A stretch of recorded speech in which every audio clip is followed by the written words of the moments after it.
1643 жылдың көктемі. Жоңғар Алатауының қойнауы. Дәл осы жерде қазақ тарихының ең құпия операциясы басталды. Қалақ батыр бастаған 9 өжет жігіт айсыз түнде жау лагеріне басып кіріп, жоңғардың мыңбасын тірідей қолға түсірді. Тұтқыннан жаудың жоспарын білген Жәңгір хан дала тағдырын шешетін айлалы тактика ойлап тапты. Қарсалда 50 мыңды қарулы қол. Ал Жәңгір ханда небәрі 600 ақ сарбаз бар еді.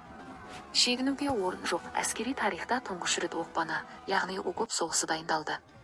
Негізгі күш шатқалға бекінді. Тұзақ іске қосылды. Төбеден тас жауып, жау абдырап қалған сәтте, қазақтар тарих сахнасына жаңа қару, білтелі мылтықты шығарды. Бүрсілдеген оқ астында қалған жоңғарлар есеңгіреп қалды. Дәл осы қызу сәтте Самарқаннан 20 мыңдық қолмен жеткен жалаңтөс батыр жаудың ту сыртынан соққы берді. 10 мың әскерінен айырылған жау масқара болып кейін шегінді. Осы ұлы жеңістен кейін Жәңгір ханға салқам, яғни айбатты деген атақ берілді.